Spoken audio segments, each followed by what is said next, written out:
what I consider the 5 pillars of Buddhi Clinic. Our first pillar is our strong academic legacy.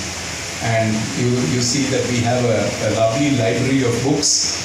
We've had the opportunity of organizing over 100 academic meetings and collaborations over the years.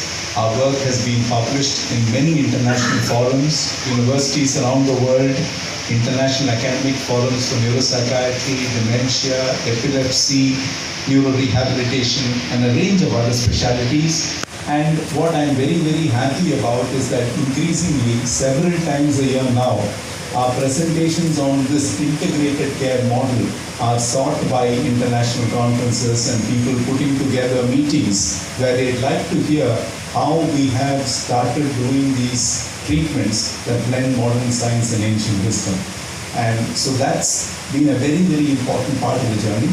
We have 3 Buddhi books that we have published through our case studies and empirical research, and we have chapters in several international books with Cambridge, with Oxford University Press, with Springer, with a number of very reputed publications, all of which address this subject of integrated care in neuropsychiatry. So the first pillar really is the academic pillar on which we stand. The second pillar is integrated neuropsychiatry itself.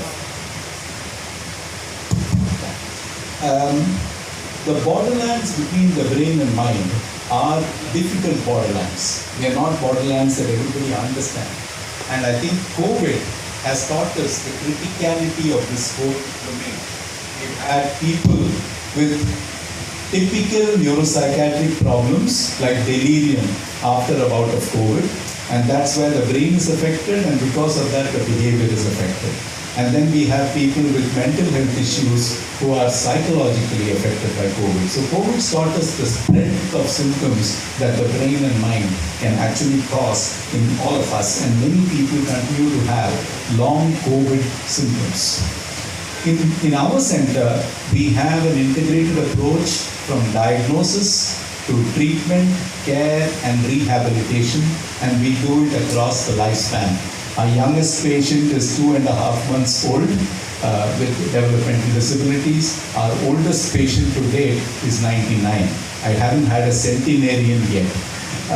So in a sense, therefore, it's right across the lifespan. We all have brains and minds, and very often they malfunction and need sorting out. And integrated neuropsychiatry is that.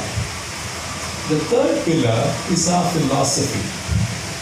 What can we do for people beyond medication and surgery? And that's why you will see everywhere a sign off, beyond medication. This area, what's called non-pharmacological therapy, is becoming one of the most important areas of the world today for any chronic disease. From autism to Alzheimer's, people in worldwide conferences are concerned not just about what drug can I give this person, what procedure can I do, but also what non-pharmacological treatments I can do to improve their activities of daily life and improve their quality of life. And that's really the third pillar. How do you provide a fine blend of modern science, medical process, modern medicine, and ancient wisdom, and bring it all under one roof? And I think that's what we have been working on for years, and I think this building exemplifies that third pillar of integrated care. Our fourth pillar is what I call going beyond the Ivory Tower. My father told me this many, many years ago. He said, patients will come to you for diagnosis, they'll come to you for prescriptions, but how do you expect them to come all the way to you every time for therapy, rehabilitation? It has to go to them. And that's a lesson we all learn. So you need to take care to the doorstep. For major procedures, for expert doctor meetings, people will travel, they will come. But to tell them you come 20 times to a center when someone is disabled, that means 2 other people in the family lose a working day. And I don't think it's really sustainable. So taking care to the doorstep is extremely important to people. Now, how do you take care to the doorstep? We've innovated in many ways.